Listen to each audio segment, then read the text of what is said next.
maybe not. I don't know. You tell me once it actually happens. Is during the end of my alcoholism, and I would say the very darkness. No. Oh no! You say okay. My newly found sobriety. Okay. When I was done toying with the idea of death, how about that? We'll go with the very Edgar Allan Poe aspect of it. Okay. When I was really fucking with the end, and we were really playing the games that I was actually having the beer bottle in the actual cup holder while smoking a joint, hanging out, and so high on Ambien I wouldn't know my head from my ass. Wow. Yeah.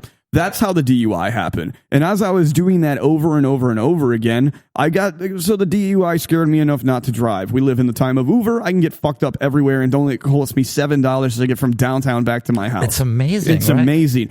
Uber is the greatest thing for alcoholism that I've ever fucking seen. And that was how it was designed. I think it was. This is actually something I'm writing into a bit. But the whole thing is I was toying with death to the point of where I would say I am the last American cowboy. That was my immense delusion in my mind. I was listening to every sad, sappy song about how I was going to end it all, quote unquote. And every night was going to be an adventure. And you bet your damn ass it was an adventure. And that's the only thing that I miss is having that physical fucking high before the blackout. That was what I always chased. No. Let's be honest. When I was drinking, sex was amazing. Sex was the life of the party. I was the guy. And I think I had to really come to terms with myself that not drinking, I wasn't so interesting maybe, and so good in bed and so fun to be around. And that is one of the reasons a lot of people don't like to go to Fight Club, because they think that part of their life is going to end. It is. And what happens is you have to reinvent yourself. And the part that made you fun in bed because you were drunk is not real. And the part that made you fun in a party because you were drunk is not real either. You know, it turns out I'm a pretty fucking fascinating person. I'm a smart guy. I can read people. I have a lot of things to say because I am not trying to shock you and impress you and be the bad guy and be the Jerry Lewis of the group or be the one that drinks and passes out and beats all of you, whatever. It turns out all of that is not me.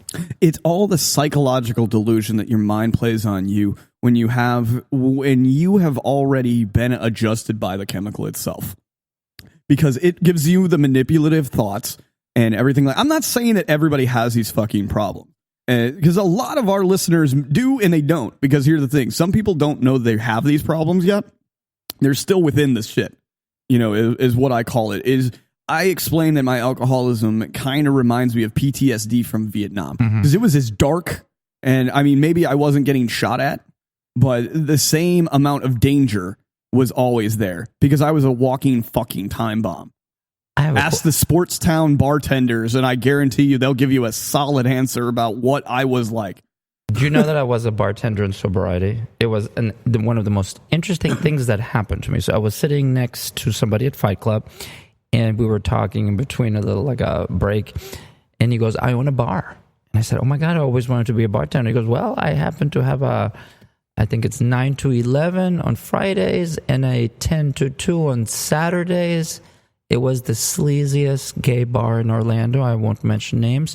But for 6 months, I attended bar. Did you enjoy the bartending lifestyle? I loved it. It's so much fun being a sober person in a bar. Oh my God. Well, I learned something interesting.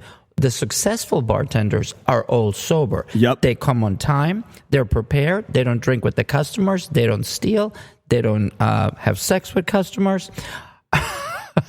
Because that's a thing, by the way. It is a thing. And, you know, we have a few guests coming up who are going to share some very fun bar stories. My favorite bar story is, so I was this bar and they only did beer and wine. And so we had 3 pitchers, small, medium, large. And this guy came up and he said, "I'd like a large pitcher, please." And I filled it up and I said, "How many straws? How many mugs?" And he said, "None, just 1 straw." And he took the straw and he put it in and he drank it as if it was a big gulp. And you know what my first thought was, Aaron? That's fucking brilliant. Why didn't I think of it? You know, it's so interesting. I love how alcoholics sit around and talk about the times that we see the innovative drunk person do like the next steps in bar evolution. I'm serious. Like, more sober people are getting the better ideas off the bar thing. No. Somebody in Fight Club, at Fight Club once told a story that they were sitting on the couch and they had to constantly go to the bathroom until it occurred to him, what if I wear adult diapers? And then I can just go and not have to worry. And again, people were horrified, but I was thinking, that's fucking brilliant. Why didn't I think of that? This guy really is the session drinker. He's going to make it the whole way through his shift, and he's not giving up that stool for Danny, who just got off of work. I've been here for 4 hours, and I'm sitting in my own urine. This is mine. I'm not leaving. That's I can just see an adult male wearing fucking Depends. That's so great to me. But to me, I thought, that's brilliant. Wow. I mean, like, why didn't I think that way? Why? Oh, Jesus. Oh, man, that brings me back. So, question, how much of this are you going to keep? I mean, this is a long 2-hour conversation. I'll probably cut some of it down, some of the stuff that... You should, because you know what? I gave you a good conversation. Oh, yeah. This whole thing is good. There's a lot of pubic hair that needs to be trimmed. I agree. There are some things that I don't want out there as much as But public. I wonder, really? You're going to cut that part away? No, I don't. I was going to ask you about that. Do you, when you do stand-up, talk about that? Being bi? Mm-hmm. It hasn't made my way into the bit yet, but there are people who know within the comedy scene. You know what? I don't know of any stand-up comedian here in Orlando who has that.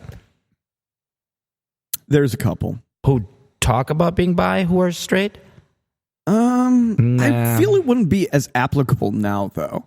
It doesn't have. It's been close to 16 years since I've been in that kind of male-to-male relationship. So I don't know if it has the same weight that it could carry. Because now, honestly, everyone who looks like a Stepford mom thinks I'm just the grumpy, crazy podcast guy who lives in the corner. Yeah. Like, honestly, that's the way people perceive me. Like, oh, that guy is totally hey, you know what I mean? has podcasting... Well, wait a minute. I keep forgetting you're married. But before you got married, did it get you laid? I was a musician. So the answer is hell yes. Motley Crue ain't got shit on me. Fuck those posers, as far as I'm concerned. Underground rock stars will always have a way better life than the guys wearing fucking spandex in the 1990s. Listen, you're a good-looking guy. I'm sure you were getting it left and right, you know? I wasn't a hypersexual dude. You weren't? I wasn't. I mean, I wasn't after every groupie who came by. I wasn't. That lifestyle really wasn't the whole thing. I was always... more to the I'd rather be reading a book because we spent so much time in a fucking van. Like the guys who tour now, they get to have the personalized computers with their phones, and they have so much access to communicating with the outside world. When we were doing it, it was 4 guys in a van, and all we had to do was talk to each other, and we mostly didn't like each other after the first 3 or 4 days. It's so fucking nuts to be a touring performer. That's terrible. What does sorry for me taking over here, sure. But now that I know so much about you, and thank you, by the way, for being so daring. I that's my favorite thing. You have been the most outrageously daring person who has interviewed me ever.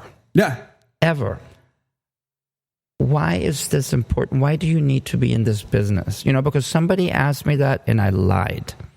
But I'll tell you why this is important to me. Why is this important to you? Very good question, and I will never answer it unless somebody asks.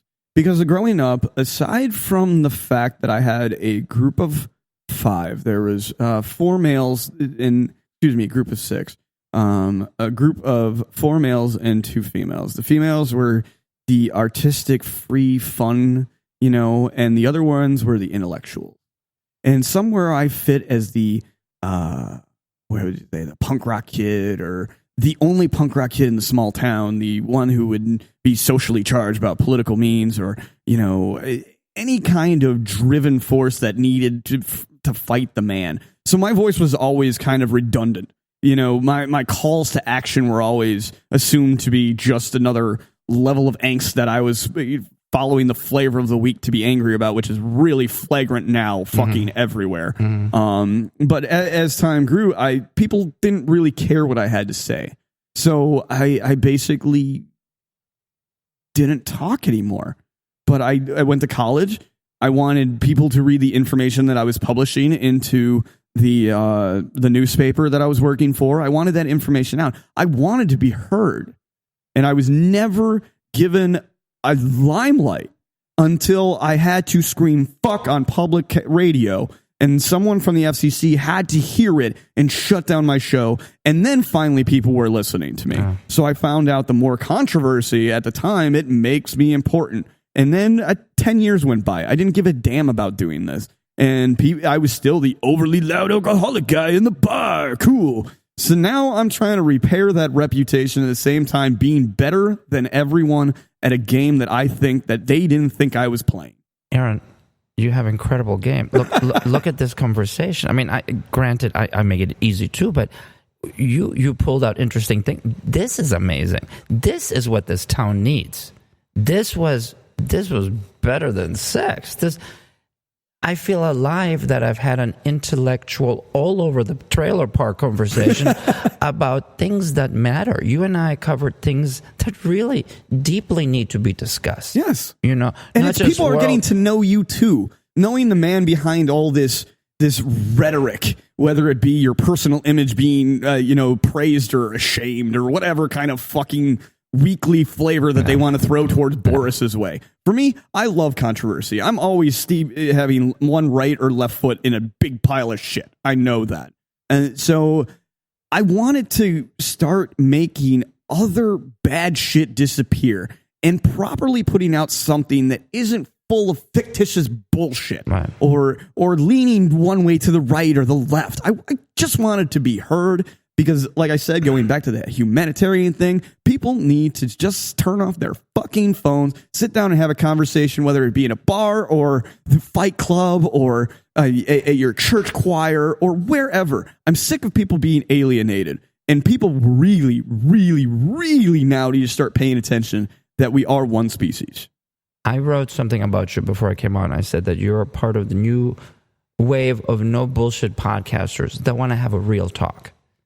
Because I'm beginning to see this accurate business. Yeah, it is. And I, like I said, from Taborski, Tom and Dan, you're in that group because those are talks. I mean, there's an interview and there's a talk, Right. And what Marla and I do, for example, Marla E., my co-host, we have a show called Kiss My Art, which is PG. We do not go anywhere dangerous, but we keep it fun. We're the only show of this type that has 3 cameras. That's why there's only 8 episodes, because they're expensive. Yeah. I take it from me. I looked up that videographer. I was like, I'm just going to get some of my art friends who are cheap and need to eat. No. And right. I mean, listen, I am trying to support the business, the gallery, my friends, myself, my old dog, Lump.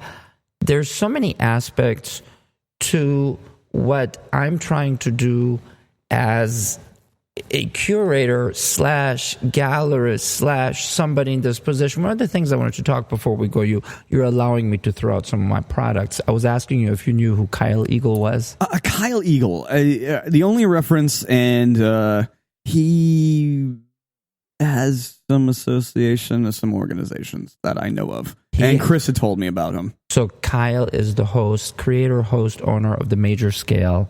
Okay. It's a program about jazz. It's wonderful. He also had a movie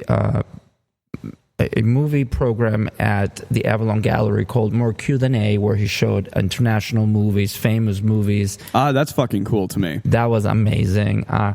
Kyle was instrumental in creating the first Thursday event here at the Orlando Museum of Art.